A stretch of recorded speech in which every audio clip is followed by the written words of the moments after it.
नमस्कार साथियों, मैं आपका अपना ओजी सर एक बार फिर से आप सभी का स्वागत करता हूं आप भी के अपने यूट्यूब चैनल लाइब्रेरी वाला पर।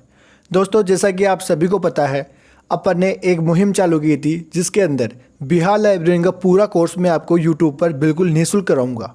उसी के अंदर दोस्तों अपनी क्लास नंबर 2 है। इससे पहले अपन ने क्लास नंबर 1 देख लिए थे, जिसके अंदर अपन लाइब्रेरी की उत्पत्ति, लाइब्रेरी किस भाषा से आया था और लाइब्रेरी कितने प्रकार की होती है, वो सारी जानकारी अपन क्लास नंबर 1 के अंदर देखे थे, जिसकी प्लेलिस्ट दोस्तों आपको देखने को मिल जाएगी।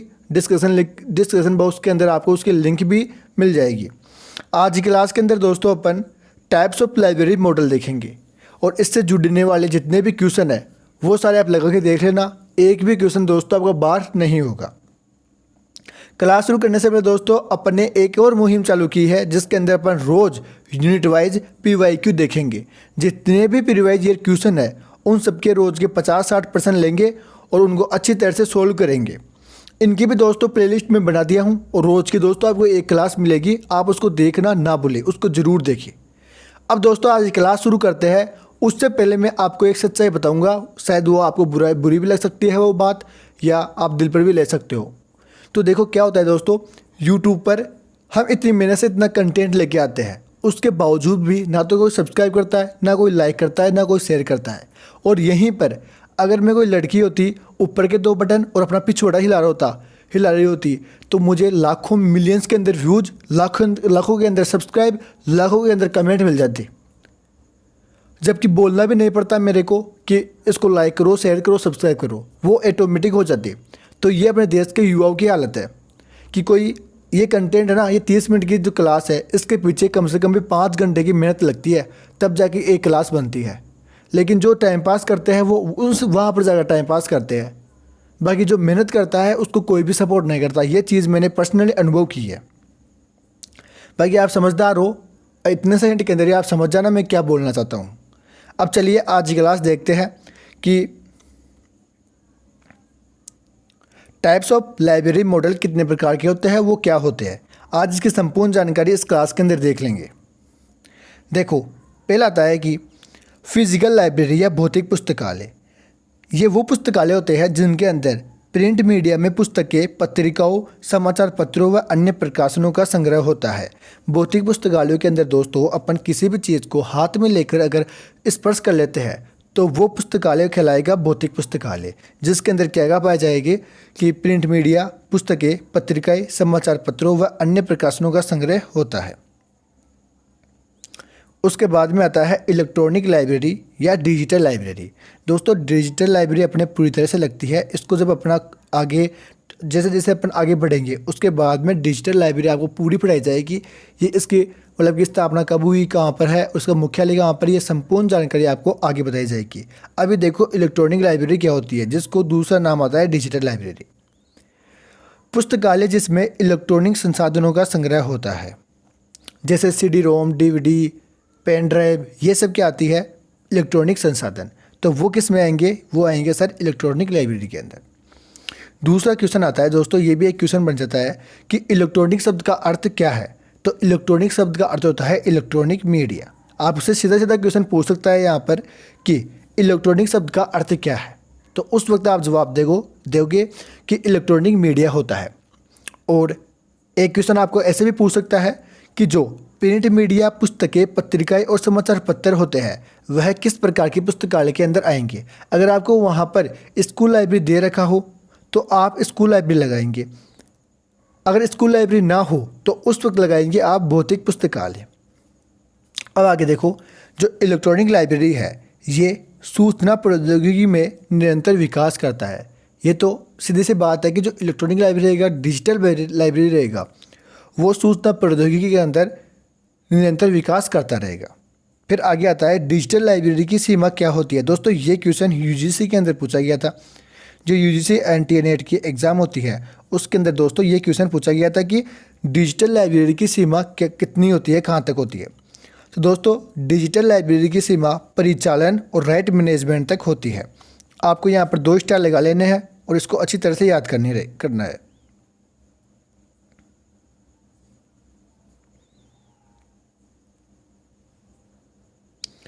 परिचालन और राइट मैनेजमेंट इसका रहेगा। डिजिटल लाइब्रेरी की सीमा रहेगी। आगे देखो, वर्चुअल लाइब्रेरी या आभासी पुस्तकालय। अब अपन देखेंगे कि वर्चुअल लाइब्रेरी या आभासी पुस्तकालय क्या होता है। वर्चुअल लाइब्रेरी शब्द का उपयोग दोस्तों शुरू के अंदर डिजिटल लाइब्रेरी के लिए ही किया गया था। फिर लेकिन इसका अब उपयोग मुख्य रूप से उन पुस्तकालयों के लिए किया जाता है जो आभासी है।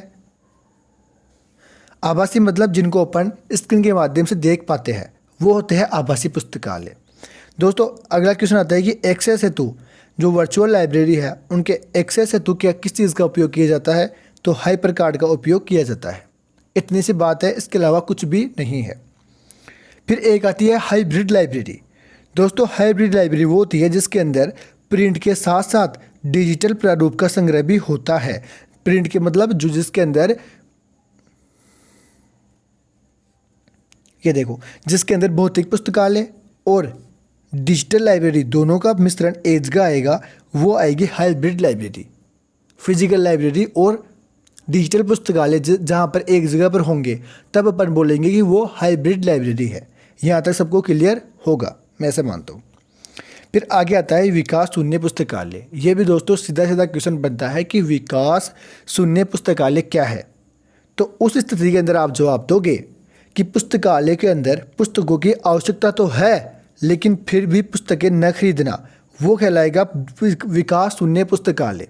सीधी सी बात है कि किसी पुस्तकालय, कोई भी XYZ पुस्तकालय है जिसके अंदर पुस्तकों की तो मांग है कि ये पुस्तक भी लाओ, ये पुस्तक भी लाओ, ये पुस्तक भी लाओ, लेकिन फिर भी पुस्तकें न खरीदना ही क्या कहलाएगा, विकास शून्य पुस्तकालय। दूसरा क्वेश्चन दोस्तों एक ये बनता है कि लाइब्रेरियनशिप क्या है। तो दोस्तों उस तब आप जवाब दोगे कि लाइब्रेरियनशिप प्रोफेशन है।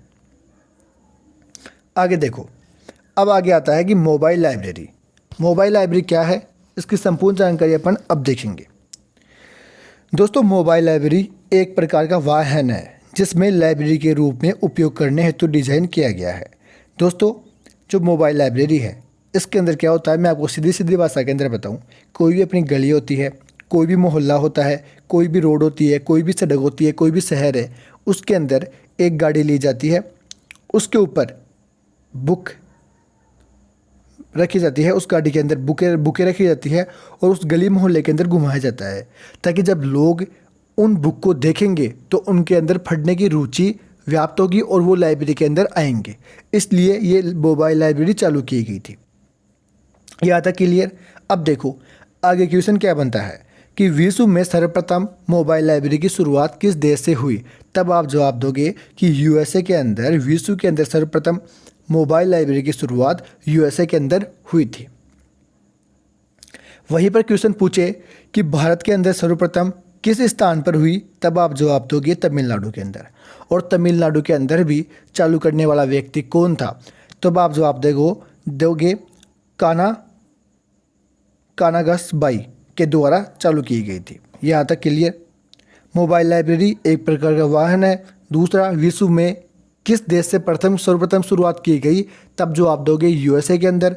और भारत की बात करें तो भारत के अंदर तमिलनाडु के अंदर सर्वप्रथम चालू हुई थी और जो चालू करने वाले व्यक्ति थे वो थे कानागासाबाई के द्वारा। अब देखो दोस्तों, दक्षिण के जो नाम है वो इस प्रकार से है, बोलने के अंदर नहीं आते।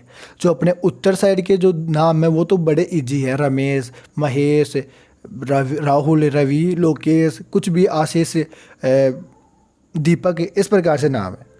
बाकी जो दक्षिण के नाम है वो थोड़े बहुत अपने को बोलने के अंदर प्रॉब्लम होगी, उसके लिए मैं क्षमा मांगता हूँ।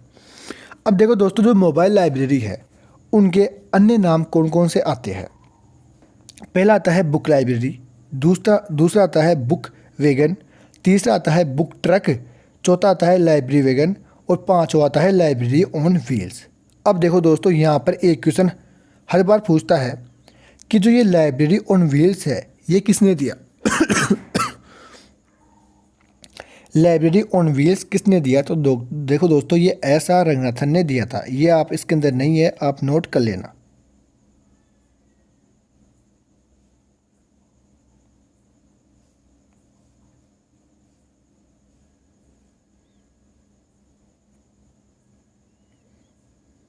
ये लो, ये शब्द library on wheels S R Ranganathan ने दिया था। ये क्वेश्चन हर बार पूछता है हर पेपर के अंदर।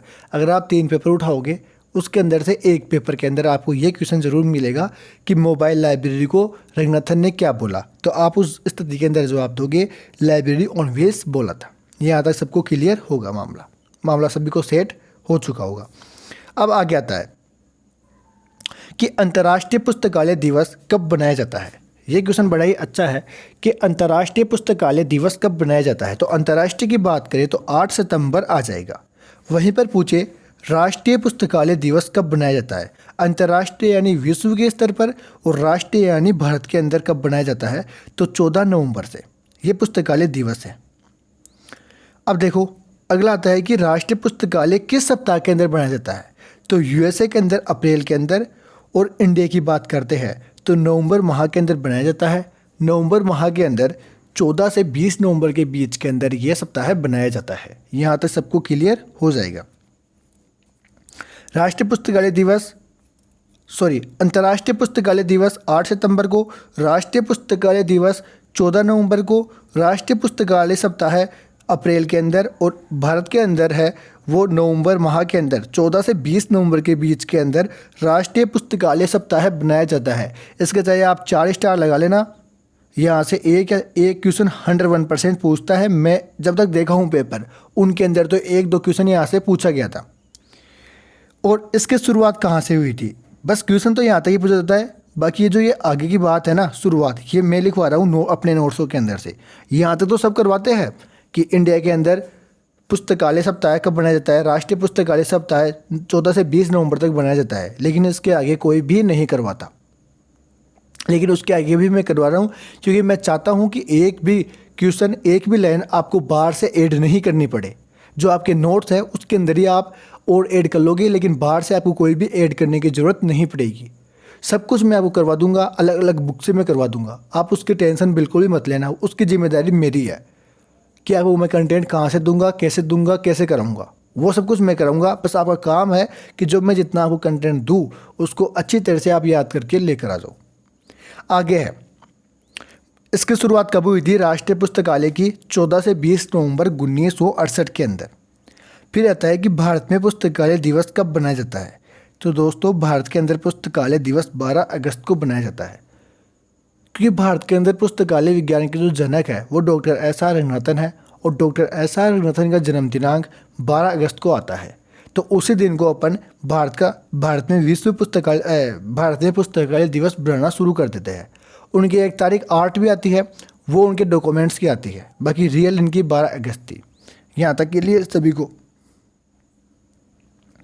आगे देखो, आगे आता है एक क्वेश्चन कि ग्रंथालय विज्ञान के संपादक कौन है। तो तब आप बोलोगे ग्रंथालय विज्ञान के जो संपादक है वो SP सूद साहब आ जाते हैं। अगला है गोल्डन लाइब्रेरी 1900 ईस्वी राय बहादुर 1900 ईस्वी की है, और राय बहादुर ईसान ने खोली थी या बनवाई थी। ठीक है, ये सीधे सीधे क्वेश्चन है दोस्तों जो हर एग्जाम के अंदर पूछे जाते हैं। PYQ के अंदर थे, पेपरों के अंदर थे, वो सारे के सारे मैंने यहाँ पर ऐड कर दिए।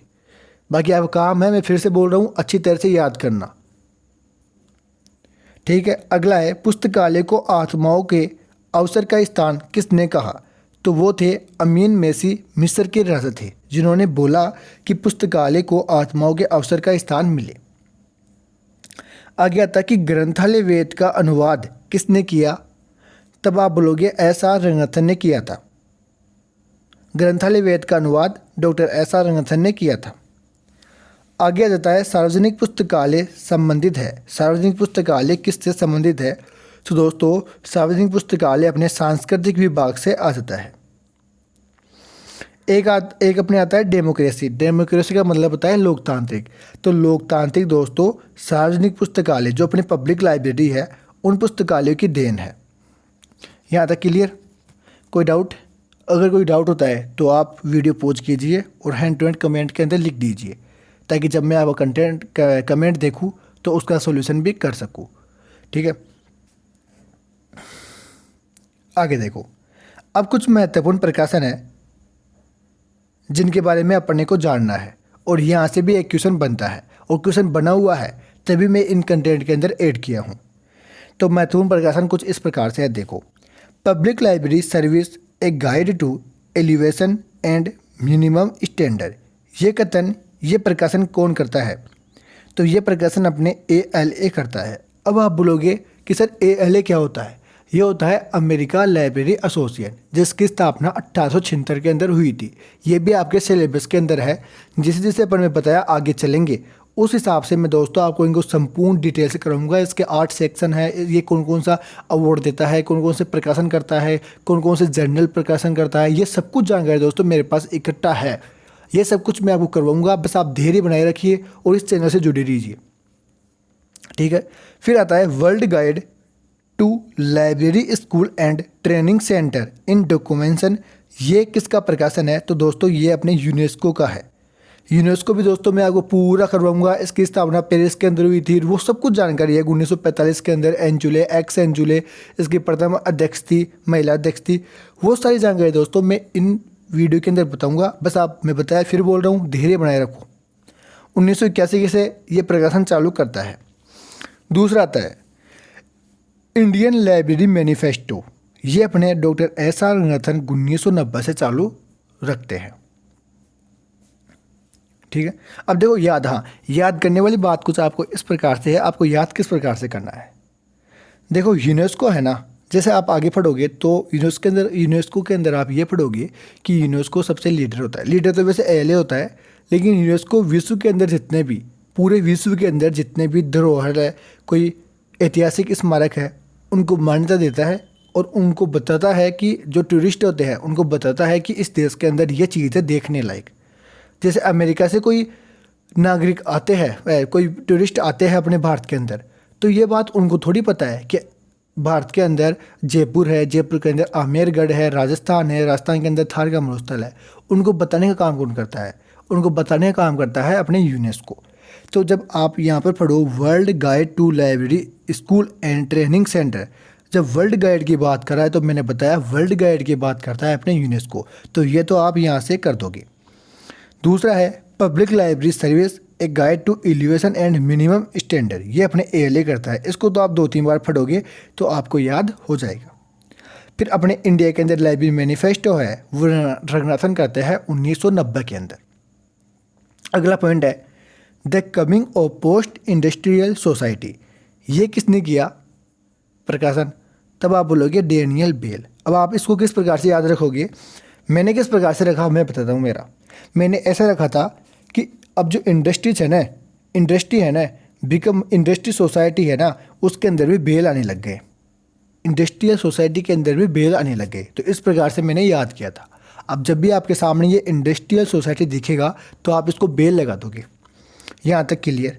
आगे है, ये क्वेश्चन भी पूछा गया है दोस्तों, ये शायद MP के अंदर पूछा गया था। MP स्पोर्ट्स लाइब्रेरियन की कुछ ऐसी वैकेंसी थी, उसके अंदर ये क्वेश्चन पूछा गया था कि ड्रेसर यूनिवर्स बिब्लियोथेक किसने दिया, किसका प्रकाशन है, ऐसे पूछ सकता है। तब आप बोलोगे गैब्रियल नोडे का ये प्रकाशन है। यहाँ से क्लियर? ये बात आपको अच्छी तरह से याद रखनी है। आगे देखो,